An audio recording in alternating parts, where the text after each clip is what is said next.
There we go. We are now live. Hello. Um, hello to everybody. If you're here, then you know me already. My name is Amrita. This is Amrita by the Book, my booktube channel. And with me today is the light of my life. It's Lana from Lana ExLibris. Hi, Lana. Hi, Amrita. Hello, everybody. Do I talk about my channel? Yes, tell everyone about your wonderful channel. I have a channel on BookTube. I talk about books. I read a bunch of different things. I like mystery, I think, more than anything else is what I've realized ever since I started BookTube. But I also like romance and fantasy. And on my channel, I have vlogs and tag videos and my TBR finds when I tell you what books I add to my TBR, what books I find on the internet that interest me. And that's pretty much it. I don't really review things or recommend them, but maybe in the future. So I think it's probably good to just talk about people's backgrounds for a second, just because this is a very international discussion, I think. So I'm Indian and I've lived pretty much around the world from east to west over the past 20 years. So I don't even know what that makes me, but like my passport's Indian, I'm Indian. That's my identity. And this book was written by an Australian woman, and it's set in a sort of for ancient Greece / medieval France. Those are the two kingdom equivalents, right? Yes, I do want to mention that C.S. Pacat, her pronouns are she, her, but I'm pretty sure she identifies as gender fluid, or I think. That's good to know. Yes. Yeah. Okay. And Lana, you want to talk about your background because it's so interesting. Oh well, let me tell you about my life. I am, I guess, half Russian, half Ukrainian, but I identify as Russian. I was born and I grew up in Italy, and then I lived in both Ukraine and Russia, and then I moved to the US. I lived there for a couple of years, and now I'm back to Russia. So I've been places. And I actually read this series when I was in New York. Yeah, so this is interesting, and I feel it's important to make clear like what the backgrounds are, because I don't know, like I was telling Lana, I don't know anything about this book, about this trilogy, or about C.S. Pacat. Pacat, is that how you say her name? Yeah. Okay, Pacat. I don't know anything about C.S. Pacat or like the books themselves, other than the fact that Lana liked them. Lana wanted me to read them. A couple of other people who also, like, I would consider my friends on BookTube and Bookstagram, then chipped in. Like every time I would say that, oh, Lana always makes me, tells me that I should read Captive Prince. People with Bookstagram accounts and with BookTube accounts, and also my like other friends, like who have nothing to do with anything book related, like random people would like show up and be like, oh yeah, like that's my guilty pleasure, that I really like it, like you should read it, it's not what it says on the cover. So I didn't do any research beforehand because I wanted to go in absolutely blind. But I feel like, having read the books and just the books alone, I haven't done any other research on it, because I was like, I need to discuss this with Lana because Lana is the one that brought it into my life. And I think it's important to understand like where our perspectives are coming from, and the fact that both Lana and I, we both lived in New York, we both lived in America, and we are familiar with American discourse. Like we were in academic environments in the United States where it's very difficult to get away from like certain types of discourse. So we are aware of those things. So we will be talking about that as well, right? And I just checked. Pacat is, I don't know why I'm using this as a microphone, identifies as gender queer using both she, her, and he, him pronouns. Good to know. Yeah. Good to know. Just to throw it out there. No, I feel like that is good information to have, because I have a lot of gender stuff that I would like to talk about with regards to the central relationship between these two characters. there's so much. I don't really look at Captive Prince in like a very closed environment of just the story. I can't say that I've done a lot of research on CS Pacat, but I definitely been following her and seeing her interviews and how she talks about things, because I was so curious as to why and how certain things were done. And one of the things, for example, she identifies as bi, and all her main characters always are bi, like Damon in the books, in the Fence comics also, and she is now coming up with a new novel, YA novel, in September. Like, it's interesting that she, like, why she chooses to talk about certain themes and how it's connected to her life. Okay. Yeah. Because I have a lot of opinions, which we will come to in a minute about the way she portrays those things. Okay. Okay. So do you want to like give people, like, for the people who haven't read the Captive Prince trilogy, do you want to? I thought like maybe we could do like, you could like talk about the first book, I could talk about the second book, and the third book you could go back again, and then we just give like a quick like snapshot of what the books are about. Oh, you want to go book by book? Okay. Good luck with the second book. It's just the plot is a lot, and that's one of the things I love about it. So in the very first book, we meet Damon, who is a prince of a country called Achelos, and he is captured and brought to the neighboring country of Vir, which is their enemy. And he is brought in as a slave, as a gift to the Prince of Vir. And he's concealing his actual identity, because he knows that he would be killed if they would know that he's a prince. And he's trying to escape and deal with the Prince of Vir, who is Laurent, our second main character, who is a little bitch. Yes, those are all the salient points. In the second book, as Lana says, there's like a lot of things happening, but basically it comes down to Laurent and Damon have arrived at a detente of sorts, and they still think pretty badly of each other, but now they are united in the struggle against like The various forces. I mean the uncle, but also like, you know, there's stuff at the border, there's like all kinds of things happening. And there's a theme that starts in the first book where Damon has like no idea what the fuck is going on. Like he is he's like the epitome of like big and dumb. Like he's this big, and then that's it. Like all his growth went into his muscles and like left his head empty. Like he has like no clue what's going on. And Laurent on the other hand is like thinking and like planning like several steps in advance. So this entire book is basically Damon following Laurent and like hoping that he'll do the right thing. And then we come to the third book. Yes. Well, you forgot to mention that they kind of fall in love in the second book. Oh yeah.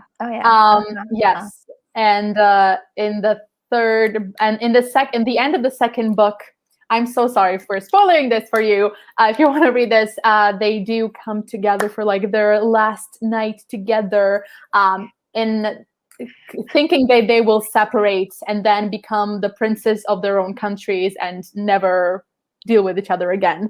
And then in the third book, circumstances bring them back together, and they're working now together as equals, as two princes, trying to overthrow the bad stepbrother of Damon on the throne on Achelos, to make sure that the throne is in the right hands, basically. And as a happy end. Yes. So like they try to dethrone the two bad guys on the both thrones. It's a big deal. Okay. So that's basically it. So that's basically the, you know, the general arc of like what's happening. So there's very general. Yes, very general. Yeah. Okay. Where do we start? Okay, do we want to start with the criticisms and then move into the things that we liked, or the other way around? What do we want to do? Can we do one good, one bad? Because I don't want to be so sad at the bad one. Okay. Why don't you start with the good? Like, you go with one good. Oh, I have so many goods. I think this book, first of all, this was the very first. This is the very first published romance that I've ever read. Before this, I only read fan fiction, and this was the moment I remember being in my tiny, tiny dorm in New York, looking on Goodreads and being like, okay, like you like reading this. Obviously, let's find an actual published book with an romance. And I was looking at like the ratings and what people liked, and this came up a lot. So I decided to read it, and I was just like, oh wow. Oh wow. The things that I like the plot twist. I love how many plot twists there are. I like that Damon is not fully dumb.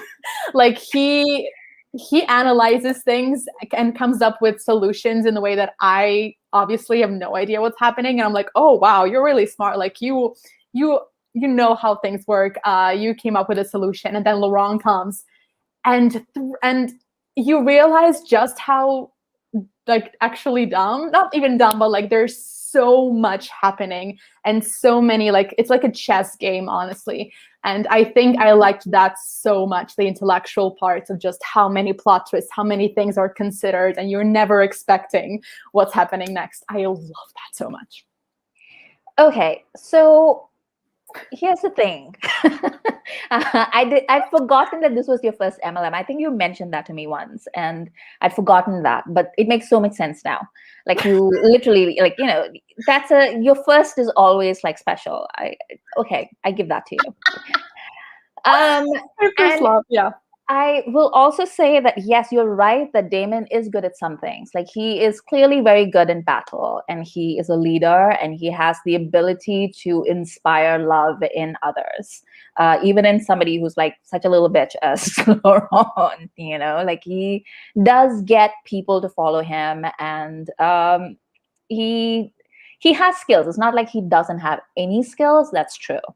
It's just that there's one point in the first book. It's in the first book, or I think maybe the second book. I can't remember, but it's in that transitional period from the last part of the first book and the first part of the second book, when they're like dealing with stuff at that chateau. Yeah. And there's a part where Damon literally admits to himself that he had never thought to himself that people could have their own motivations for doing things that they wanted to do. And he just figured that everybody was just like him, and the ones that weren't like him were just enemies. And he didn't need to think about like what their motivations might be. And I'm like, how are you this dumb? Like, you were going to be the king of this country. Like, like, his stepbrother has a point, is what I'm saying. I'm like, and like literally, like, he had all his advisors coming up to him and being like, Damon, your stepbrother, he is, he's out there in public, trying to depose you and like make sure that you never become king. And he's like, nah, my brother will never do that. And I think like what really frustrates me about Damon's character is not that he was so like unable to compute things like that. Like, I can get that, like a character does need to start at like a low point and then build their way up to like a different part of the arc, right? But the thing is, Damon's the same, like all the way through. Like, he never learns the lesson when it comes to his brother, or like the fact that, like, he can see, like, even at the end, he allows his stepbrother to basically stick him with a sword, because he's just like, well, you're my brother, you wouldn't do that. I'm like, yes, he would. He sold you into slavery with your worst enemy. What do you think he's gonna do? And he's just like, oh no, you stabbed me. How did that happen? And I'm just like, Damon, why are you such an idiot? So yeah.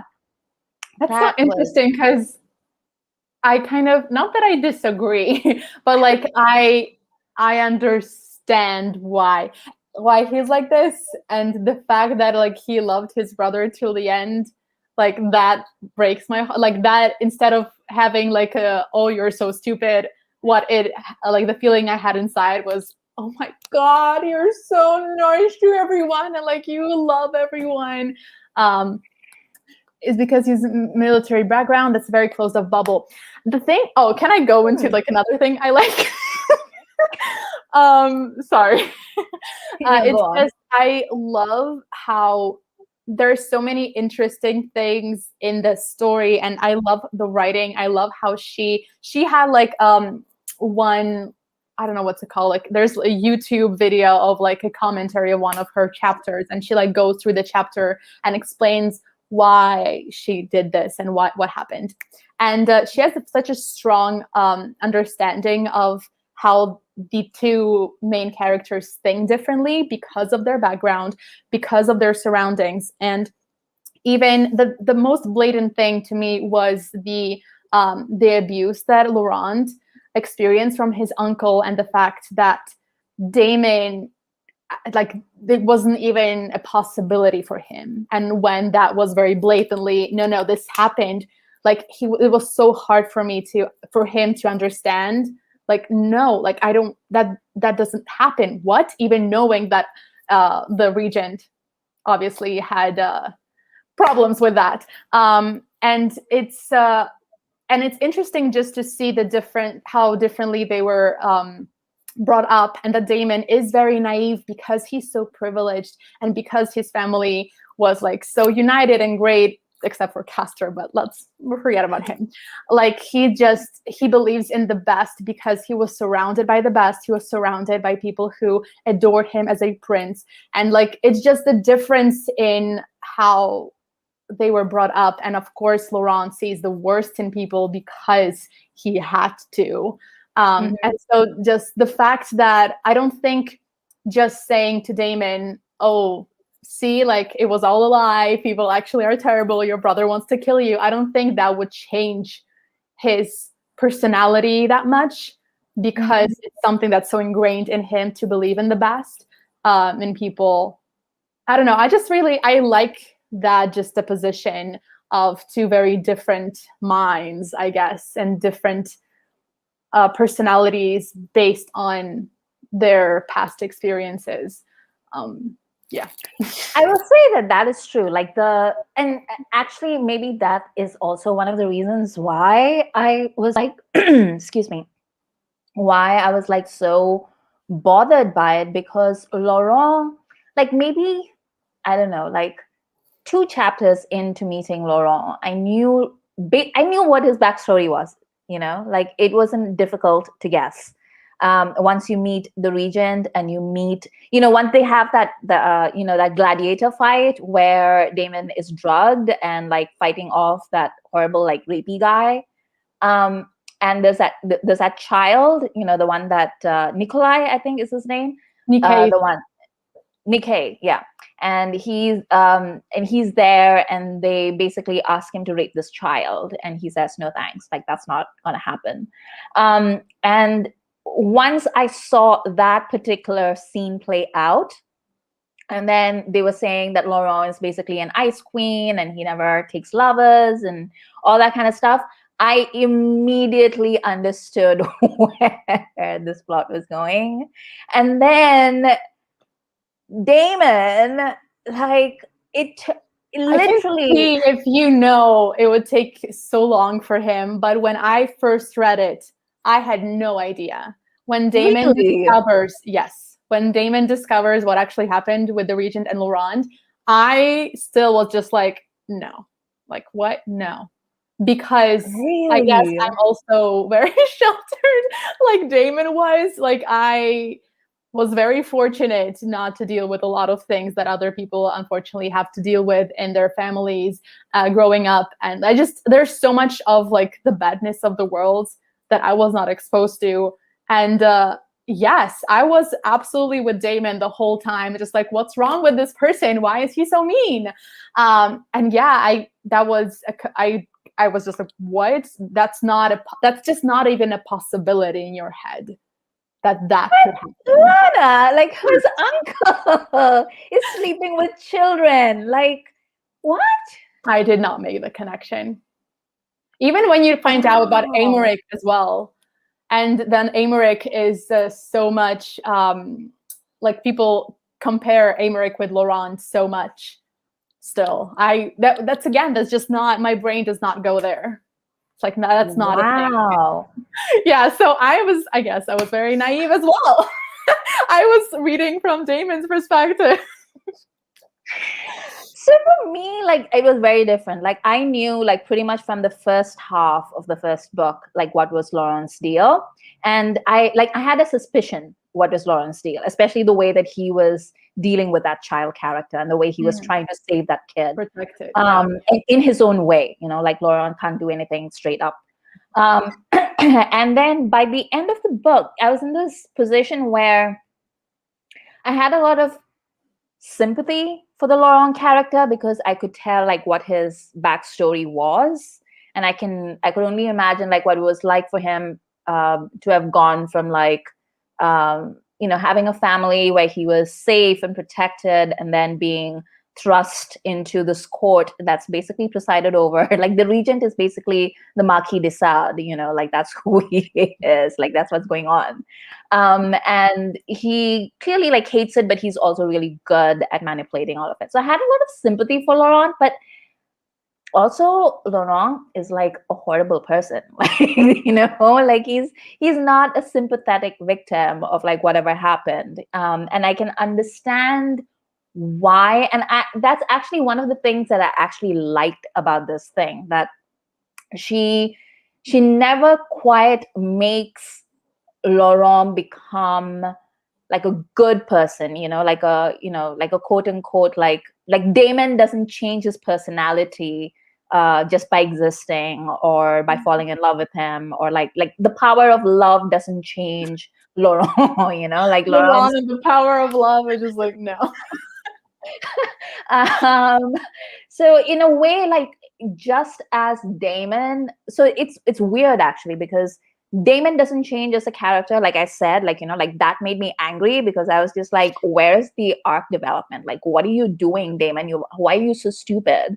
But at the same time, I actually like the fact that Laurent didn't change and that he continued being like 5 steps ahead of everybody else, and especially Damon, and that he even to the end, when like at first he was using his wits to punish Damon in horrible ways, but by the end of the 3rd book, he's actually using his wits and his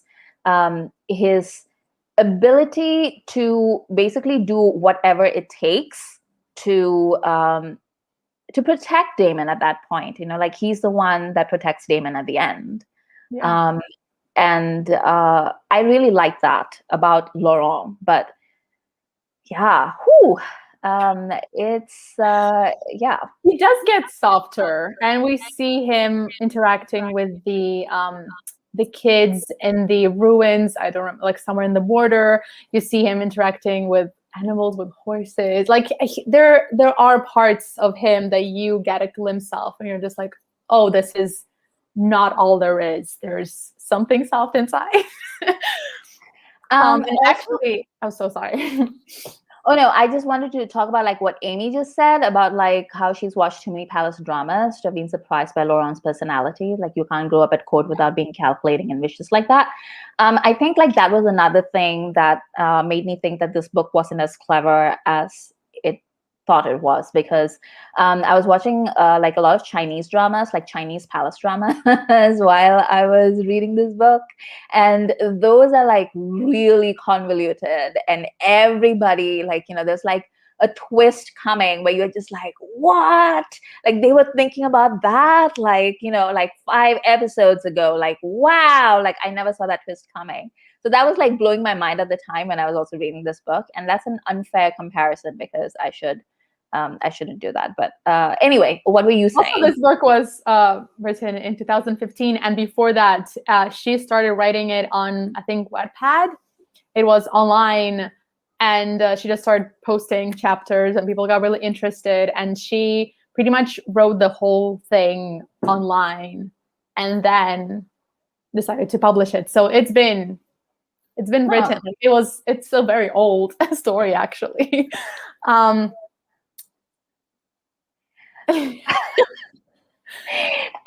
checking them out. They sound so good. I forgot what I was gonna say. I don't really know why Chinese people do that.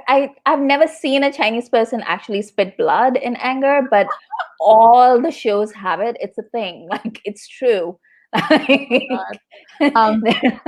remember what I was gonna say. So I also have the stories book from the universe, and the main one, the Summer Palace, happens after the end of King's Rising.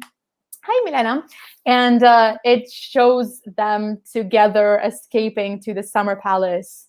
And they actually there's like smut happening, obviously, but also they kind of have like a safe moment together outside of all the drama and all the plotting.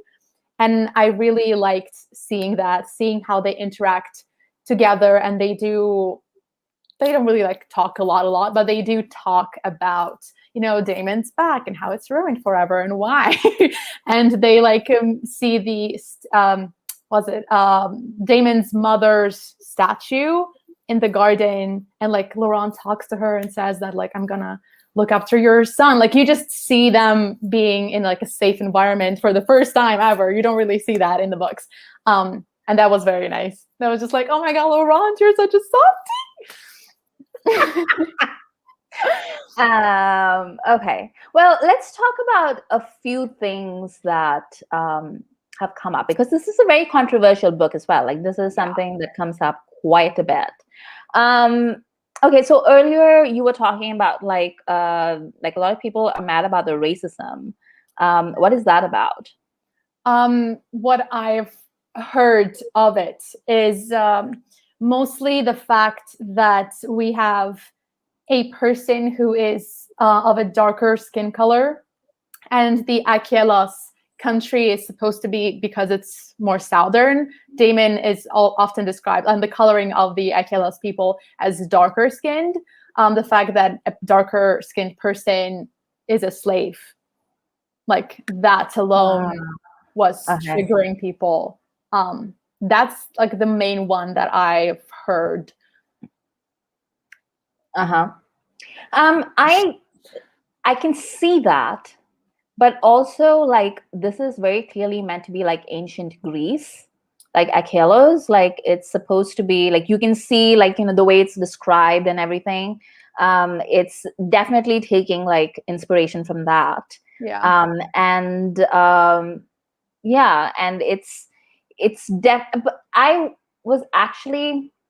interesting because there's so many, because these are two very different societies, like medieval France and I don't know how Greece. she made like ancient Greece at the same time as medieval France. Like, why are you in like togas at the same time as they have this? Like, this is, if I were to talk to her, I have questions. Like, how are they at this like different stages of civilization? Like, I don't understand.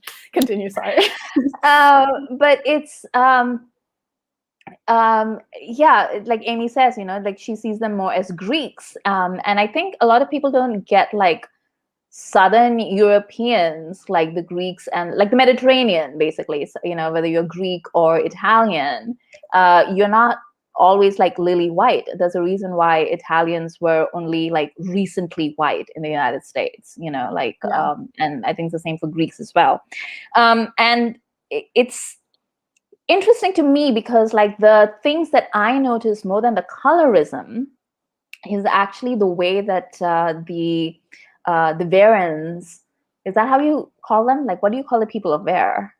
Varans? People of Vir is what. Vir. Oh, why am I saying Vir? Because of English. Never mind. Var. The Varians. They are they're like clearly like wearing like medieval clothing, because Damon always talks about how overdressed they are and how like weirdly they're dressed, right? Because they're wearing like leggings and things, and then Leggings. All the better to show off their buns. And then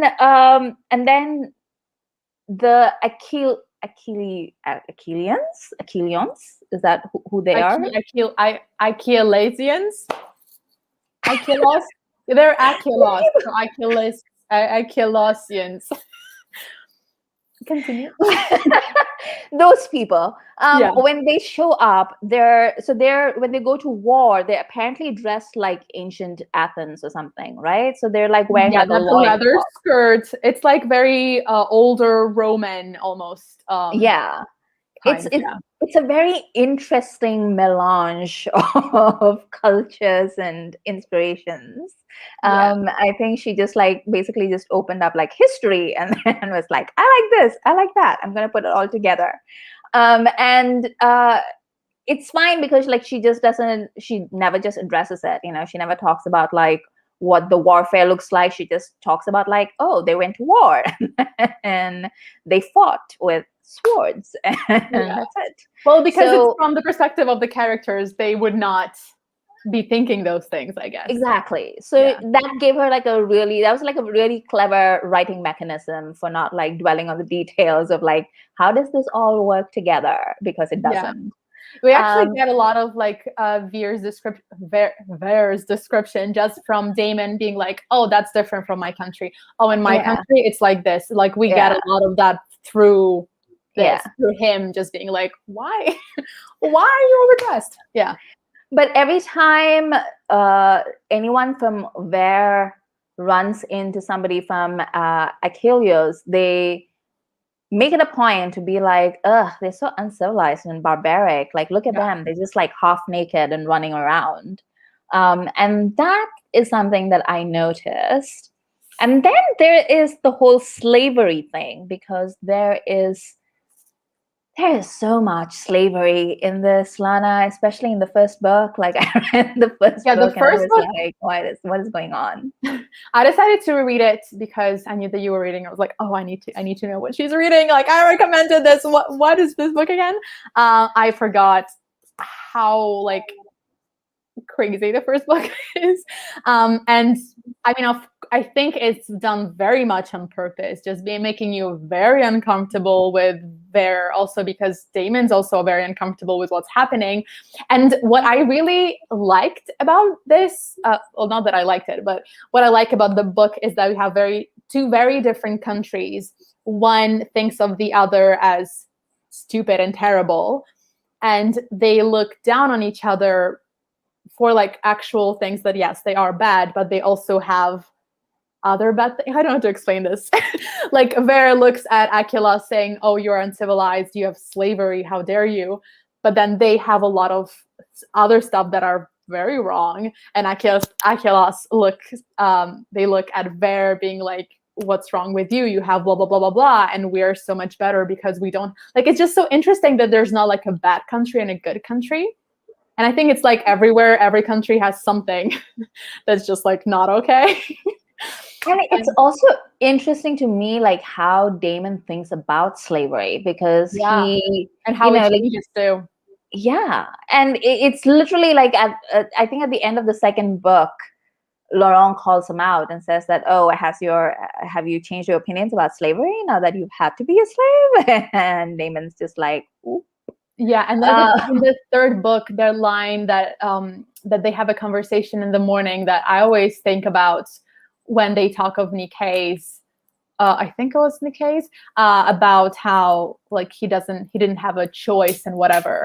And Laurent makes the point of, yes, he is a like, I guess, a word of the king, which means that he doesn't have a choice, but it's still more choice than a person who is a slave has. And like, just the way he explains it to Damon was just like, I think was very eye-opening for him, because he never questioned it. He lived in a society that didn't make him question.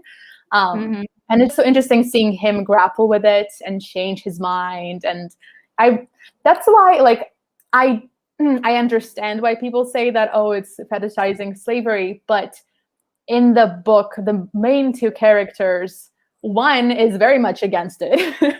Like, it's not shown as like this sexy, cool thing that people are enjoying. Like, no one in the book is enjoying this. Damon is not enjoying this. Laurent is not really enjoying, like, he hates slavery. And then Damon gets to change his mind in the end. Like, I don't see it as fetishizing it at all. Almost like, no, let's talk about this. I don't know. But it's interesting that like Laurent hates slavery and like the people of Vere look down upon slavery, etc. But when Castor sends them slaves, they're like, okay, yeah, all right, we can find a use for them. Like, it's not like, oh yeah, like, thanks, but we don't want slaves in our country, so we're just going to set them free, and like that's how we're going to utilize your gift of like live human beings. It's literally like, oh yeah, like we don't do this around here and we don't really know how to act around them, so we're just going to abuse them instead. Yeah, the Vere, even like from what I understand, the country is against it, but they also have two neighbors, the Aquilas, and what is the other country? The other place. Yeah. That also has that. Yeah. Yes. Like two big neighboring countries. And it doesn't seem like they have any, I don't know. Like it doesn't look like, oh, we stand against this and we're going to fight this. We're just like, oh, we don't do it. I don't know. Like, you're right. It doesn't really explain. Like, I would ask her. I always think like what I would ask. Yes, because I have so many questions about the books, about the world.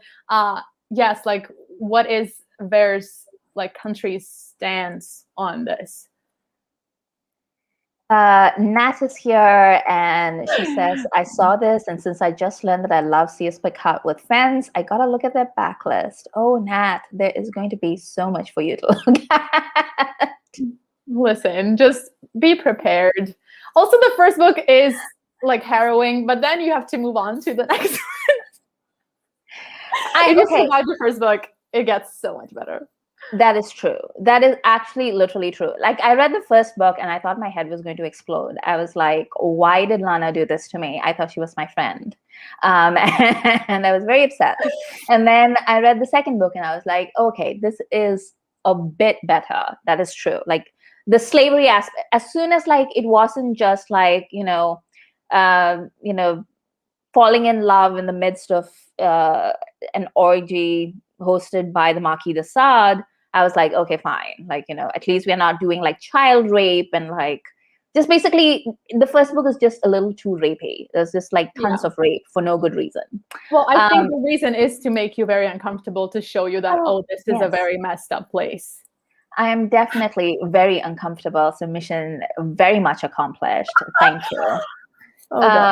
So, and then in the second book, we move on to like,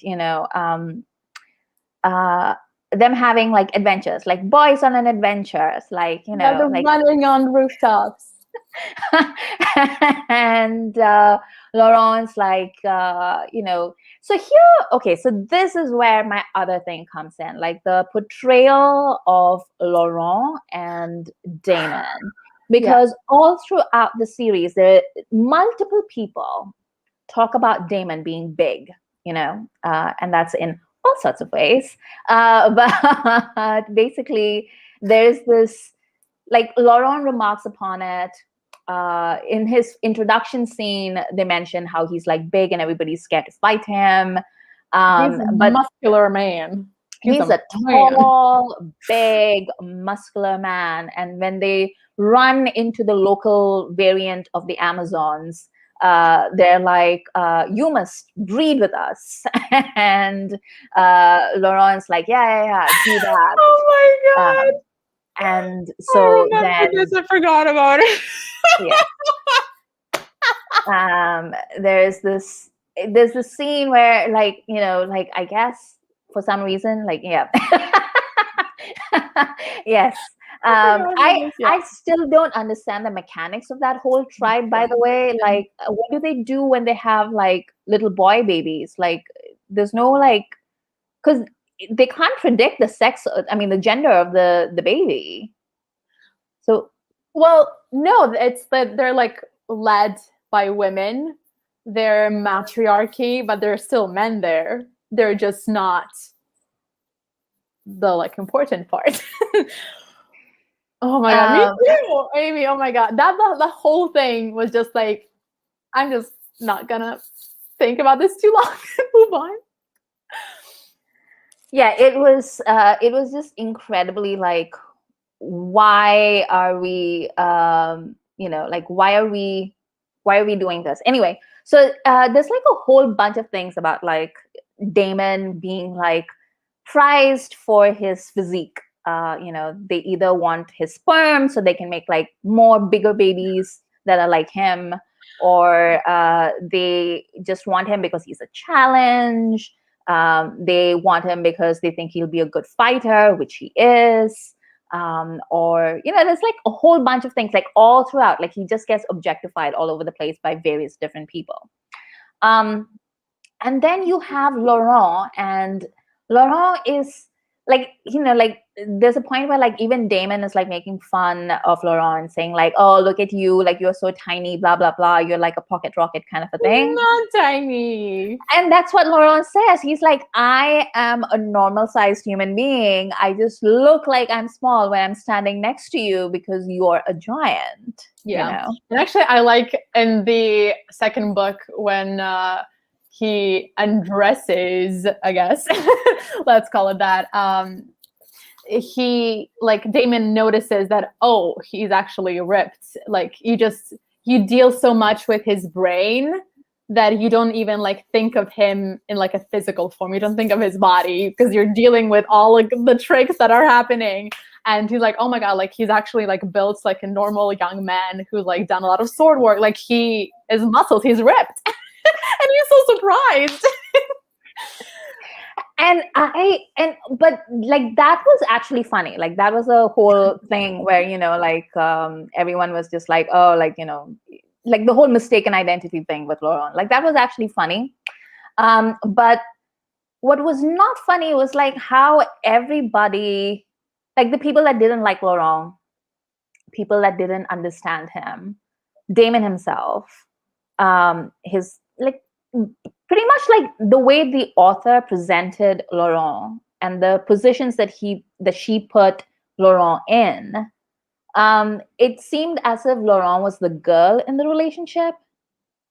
Do you understand what I mean? Like every time like you have like, well, Damon has occupied this masculine space because we have established that he is a manly man, and then Laurent needs to come in and be like, and he establishes the fact with Damon that he is a man and that he's as manly as they come. But when they are in public, like for example, like when they're at that inn and they're trying to be like, and he pretends like he's the fancy and stuff like that, there's all these different things that kind of code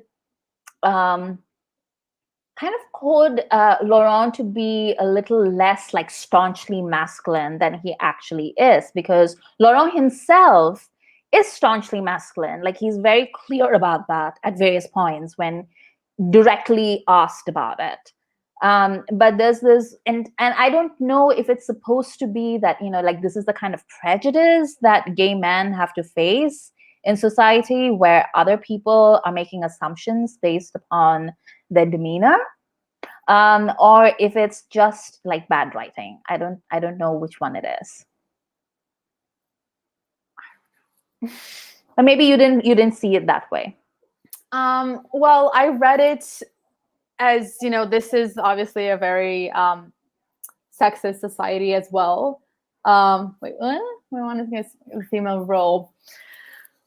Yes, unfortunately. And also, as Damon being the person who is bi in the story, he's also more masculine. I saw this as a very this is a very sexist society they live in, and Laurent is always described as this very beautiful like face. Like Damon is not really described as pretty. Like he's described as attractive, mostly because of his body. like no one really talks about his eyes or like, oh, like your beautiful features, Damon. Like, oh, you're so strong and kind. But Laurent, it's always about how pretty he is. And I think I just mix that together, like, oh, he uses that when he needs to. And being more flirty in society, I feel like is always positioned as like the female role, being more coquettish. So I think, so I don't know what I think. So it didn't like flag as like, this is very problematic to me when I read it the first time around. But again, I always wonder how would I feel about this book if I read it for the first time now, after reading so many other things and being more aware of so many other problematic things. Because yeah, the first time I read it, even like with the rapey things, I obviously was just like, and again, this was my first published MLM romance. So I was like, I don't know what I'm getting into. Like, people say it's awesome. Let's read this. But now reading it again, like, yes, you could have made the same point with less of this. Like, it didn't have to be quite like this. With the Govar, for example, like, we get that he's a terrible human being. Like, he's terrible. He's like toxic masculinity 101. But like, did we need so many scenes with him like trying to rape people? Like, did it happen? No. The answer is no. But yeah, it's very hard to it's very hard to sort of argue my case of like, I really like this story, knowing how problematic it is. Like, how many elements in it are problematic. And just, that's why I never openly talk about this. Like, I told you to read it because I also am very curious about how you will read it, because I know that you are not a, I don't know, flimsy reader. Like, just read whatever. Like, you have very strong opinions, and knowing how this series is talked about and how controversial, I was very curious to hear your stance. That's a big reason why I told you to read it. But otherwise, I would never like do a video recommending this book or anything, because I know that like, it's hard to recommend to people. It's very hard to recommend to people. Like, there's so many good things in it, but I've talked before about like how I love to read trash. Like, that is not something that bothers me at all. Like, I will absolutely read it, and I will own it, and I will actually go one step further, Lana. Like, I will actually recommend it to people. I will be like, this is trash, it's problematic, please read it. I had a good time reading it. And there are several people in the chat right now who know this about me, because I have done it to them. So that's not something that like really bothers me. But I do think like what you are bringing up is like a good point, in that especially like of late, I think like right now there's been like so much conversation around like how to engage with works that have problematic content. Because let's be real, like, everybody has like different thresholds, right? Like, some people are able to handle certain kinds of things, and other people are not. Like, I'm able to handle like a whole amount of violence that I know that a lot of people can't, right? But for me, like, sexual assault is like a hard boundary. Like, that is where I trip up. Like, I literally, like, that's why the first book was so hard for me, because I literally cannot deal with sexual assault. And this was like sexual assault of everybody. It was like a woman, a child, a man, a group of people, everybody. And I was just like, oh, this is a bit much. I don't need to read this. So that is something that is just an interesting point, I think, that comes up. And I feel like we're going to spend, and by we, I mean like you, me, and like pretty much everybody that is in the business of like making book related content. Like, we're going to be talking about this for a while, because I don't see a consensus emerging. Because the nature of trash, especially trash like this, is that it is inherently enjoyable for people who like it. Do you know what I mean? Like, there's this certain kinds of things that you just like. There's no like real reason why. It's like asking you like why you're attracted to like one kind of man and not another kind of man. You just are, you know? And like, I love this story for the crazy plot twists, just how much is going on, the chess game that's going on. I love the characters. I love Laurent and how sassy and just like the comebacks are incredible. His relationship with Damon, who's always just like 2 steps back, just being like, wait, what? And like all the other fun, like, oh my God, Charles, the best character ever. There's like so much fun. And when I think of this story, when I think of how much I like it, it's those elements that I think of. And when I reread the books, I never read the first book. Never do. This is the first time I came back to it. I always go back to the second and third book and I read the scenes that I like. But actually rereading the first book, I was gonna say that I think what made it okay for me was, first of all, because it was like recommended by so many people as like a wonderful love story. So for the first book, I was just like, when are they gonna fall in love? Like I was just like, let's move on. I was waiting for it. That's how I continued going on, because I was like, how can we like Laurent? Like he's terrible. Like I hate him so much. Like how will she turn it around? But I think what kept me going is the fact that all of these bad things are happening, but our main character, if not Laurent, is not okay with it. Like it's not sexual assault, and he's like, yeah, whatever. Like he is very much being like, no, like what's happening? This is not okay. What kind of society is this?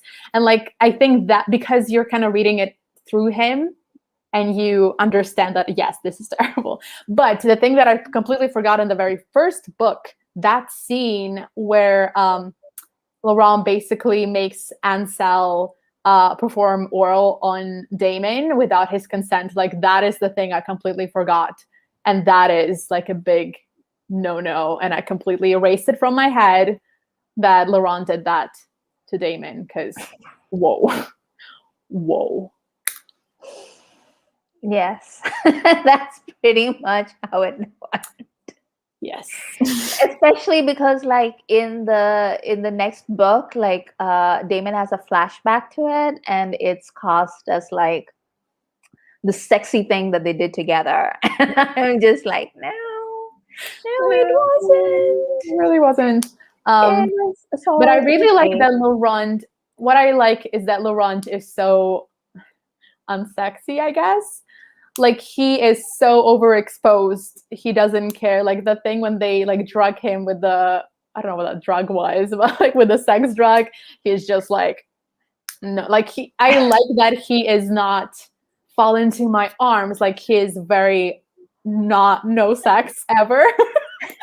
And there's nothing about him that exudes sexual energy. And I really like that about him. I don't know why. I'm just like, yes, it's so fresh because it's not coming with two people just like, ooh, we're like feeling things. It's two people who actively don't want to feel anything. And it's very cautious. And like the first night they have together, it's also very cautious, very like boundary to boundary, being like careful. I really like that. It's not just like, oh, we hate each other and then like a big romp in the sack. It's all very timed, and his past sexual abuse is also a big, like, obviously a big part of that as well, because it's not something that ever will leave him. And I just like that there's so many bad things in the book, but they're also used, like they're there for a reason. Whether I want more or less of them, it's one thing, but they're used specifically for something. It's not just like, oh yes, he was abused as a child and let's just be like a fun thing. No, it comes back and again in his relationship and how he talks to, like, you know what I mean? Like it's not just thrown in there for fun. Oops. So so in the beginning, I wondered if Laurent was ace. Like I thought like that was, like that was part of it. Like Amy says, like it's obvious that, to me, it was like really obvious that he's traumatized by something that happened in his childhood, and that was probably his rapey uncle. Like I said, like that was like very. But when they have that first sex scene, I really liked the explicit consent that Damon was seeking. And I really liked that. That is probably the difference between Damon and, you know, the regent, and that Laurent was experiencing it in real time, and he didn't know, like, he clearly didn't know what to make of it, because this was the first consensual relationship that he had had with another, like, you know, peer, basically. But again, like, this is where, like, I wanted to, like, really slap Damon, because I was like, look at his reactions to you. Like, he's saying things like, get it over with already. Like, like poor Laurent's like clearly like reliving his trauma, but also is like super attracted to Damon, and he's struggling with like the duality of that. And I felt for Laurent so much in that scene. Like, that is one of my favorite Laurent scenes, because you can really see the, you know, the conflicting, sheer, like, yeah, like the emotions that Laurent's going through. And there are definitely like points in these books where I feel like the author is not doing a particularly good job of writing Laurent, because I'm just like, why are you treating him like that? But this was like a scene where I thought that she did really right by him, because you could really see the fact that he wanted Damon, and he wanted to have this night with Damon, and this particular kind of connection with Damon. But also he was just triggered, and he was just thinking about like all the things that went on. And Damon's just like, well, yeah, this is just how Laurent has sex, I guess. Like, he's just a prickly little hedgehog. No, I also didn't know. Because it's a very hard, even like reading the books, it's very hard to even imagine Laurent in like a romantic setting. Like why? Like, he's so unromantic. He's, again, so like unsexual ever, that it's very hard. So I like, that's how I interpret it, is just like this is not a place he's like, this is not a thing he's comfortable with. But yeah, now looking back, of course, yes, he's re-traumatized. But yeah, I like that how Damon handled the situation. And I like that Laurent, you know, came in himself and being like, okay, I made a decision. This is going to happen under like, and he like takes charge, because like, this is how it's going to be. I'm going to be in control. And then slowly Damon be like, you need to slow down. Like, no. And it's just, you can see like the battle that Laurent is going through. And actually this is chapter 19 of second book. Oops. And I know that because that is the chapter that she like did a commentary on how she wrote it and how she made decisions, which is a very interesting commentary. I actually recommend it, because I never think of like how authors do things. And she was like, well, Damon, like, he never thinks of his emotions, because he's, you know, a military man. He's so physical about himself. He never like considers how I feel right now. So if I had to write for you to know how he's feeling, it has to come through an action. So like, I need to write him doing something that will let you know that he's upset. Like, it was just so interesting how she like talked about things. Or like, she loves horses, and she's like, oh, I wanted to write about every single horse, but Damon like is not really into that. That would not make sense for his character. Like the things she would say, I was just like, I didn't even think of that. That's so cool. Anyway. If you have a link to that, could you just leave that in the comments of this video, so that other people can, like, you don't have to do it now, you can do it later. Yeah. Okay, so all right, we should probably wrap up, because we've been doing this for a while. I would also recommend, sorry, if you like the book, not everyone does. If you do, Amy, I'm looking at you. I really recommend the other stories, especially, well, the Summer Palace, if you want more of like Damon and Laurent after the end being together and just like being cute together. That's very cute. But there's another one that I absolutely adore. It's called The Adventures of Charles, the Venetian cloth merchant. I can't read, which is hilarious. It's from the perspective of Charles. It's after the end of the books, right before Laurent's ascension as king. And they go undercover again with Charles. Actually, they're fighting slave traders together. And it's hilarious. It's so fun. And it actually, Charles is just like he sees them being together and kissing, and he has a talk with Damon, aka Lamin, being like, he's like betrothed to the king of Aquilas. Like, I understand that you like love him, but like that you have to give him up. And he's like, yeah. And then in the end, like he meets him and realizes, oh, it's the king of Aquilas. It's hilarious. I highly recommend it. As you were talking, I just realized I don't know where the slaves come from in Achilles. Like, yeah, it's never explained. It sounds like I'm just, because it's like Greek and the way they're described, like the clothes, everything, I was positioning them like late Roman Empire. In the Roman Empire, it was usually the people, the like war criminals, captives, yeah. And also it would be like a family thing, like if someone is a slave, their kid would be slaves, so it's kind of like a family tradition. But it's never explained. Yeah, especially because all the slaves that there's clearly like different levels of slave, and I have questions that I don't think are going to end well. But yeah, in the book, it shows you a little bit how they are going to govern their countries, and it's illegal, and they're like black market, and they're trying to like find them and stop them. Like they're working on it. This is a complete tangent. This is a complete tangent, but like last year I began watching like Turkish dramas because Cardi B told me to do it. And I started watching this one particular one called The Magnificent Century, which is about the Sultan Suleiman, I think, Suleiman the Magnificent of Turkey, and who falls in love with this Russian slave and then makes her his empress, breaking tradition of like hundreds of years and stuff. And it's really interesting to me to like have watched that series, because at a certain point I was just like, wait, so like they would just buy all these like slave women from like Europe mostly. And so by the end of like the Ottoman Empire, I think like the entire like Ottoman dynasty was probably like European rather than Turkish, because every single emperor was descended from these like, so Suleiman falls for a Russian slave who was brought to the palace. And then his son, who becomes the next emperor, is married to takes as his main consort this Italian woman from like Venice or something.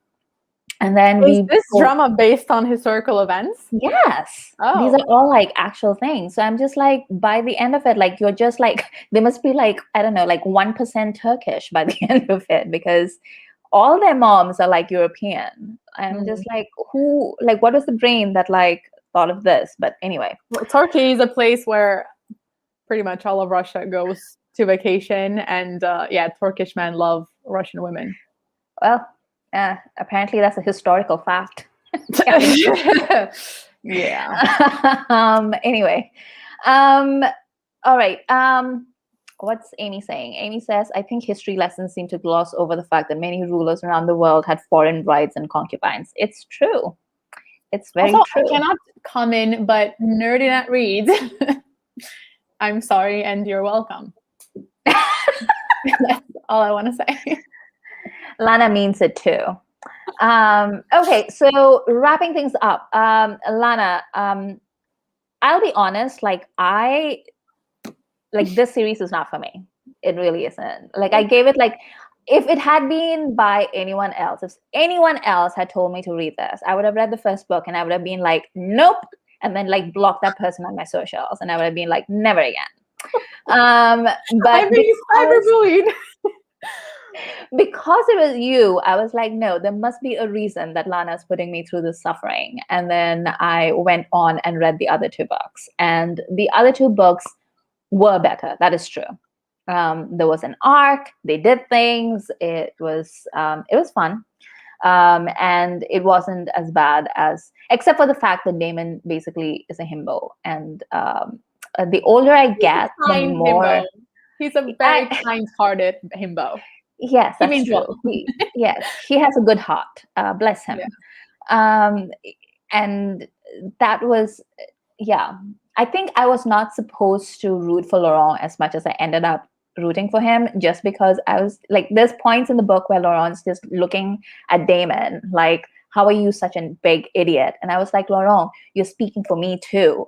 And I thank think you. he was looking with like, oh, you're so sweet. That's how I like. I think there's a part that Laurent loves Damon so much is because Damon is uncomplicated. Like he like does what he says he will. Like he's not gonna play games. And honestly, at the end of the day, don't we want that in our partner? Just someone who's like straightforward. That Especially is in true. coming from a very like complicated history. That is true. Like Damon must be a breath of fresh air for Laurent, because Yeah. Laurent will never have to second guess Damon, because Damon will be like, this is who I am. Dumb rock. Very muscular rock. um, so that's where I am. Like I hated the first book. Like I have to say, like hated it. It was so rapey. The second two books, I was like, okay, fine. I see where she's coming from, and all right, I get it. But you, and I wanted to give you the last word, because this is your favorite. Your first MLM series, you have like a soft spot for it. So, if you had to, like, what are your final thoughts about this? This book does have, well, I think of it as one book, a very big part in my heart. I wrote music for this series that I've been trying to send to CS Pacat. She's not replying to me. I really want her to listen to my songs. I'm actually working on producing them, not for Captive Friends, just like they are my original music, but they're based on this story. So if anyone's interested, I'll send you the songs. Yeah, I think it was a good introduction for me for MLM romances, just because it was so like outside of what I now know is kind of the norm of it, if that makes sense. So I feel like now I'm ready for many different things. And yeah, and I don't think if I read it today, I would feel the same way, because I don't know if I would read beyond the first book. But at that time, I did, and I found all the good that this story did for me. I don't know if I would give the same chance to it today. Yeah. But this is, I mean, you're not alone. Like, this is not something that, like you discovered and like nobody else really likes. It's, you have lots of company, like Bookstagram, and like long before I knew what it was, like I would see Bookstagram people making videos and fan art and reels and, like cosplaying Damon and Laurent. Like, they're beloved on Bookstagram and BookTube. Like, people really love this series. I think because I feel like we all can identify with both Damon and Laurent in a way. Like we both, like, I feel like there's both of them in all of us, and sometimes we feel more like a Laurent. Like I used to be obsessed with Laurent in just the way of like, oh, I want to be the kind of person who is so ahead of the game, who is thinking and like as like a chess game 3 steps ahead. Like I wanted to be that person, because like, oh, that's like the smartest person in the room. That's the person who comes in and like can tell what each of the people in the room, like what they want, and knowing that make best decisions and get what you want, whatever, not necessarily go like as far as manipulating people. But I just really like that kind of like mental control over everything. But then at the end of the day, I'm 100% Damon, just like a puppy dog who's so excited about everything. And yeah, so I feel like the fun part of this book is that you both understand Laurent being the way he is and Damon. And yeah, I don't know. It's just fun seeing like, are you more like this or more like this? They're so extreme too. Okay, I honestly think that you should record those songs, and then if nothing else, you should put it on your channel because that sounds It's so awesome. tough. I mean, we've talked about this already.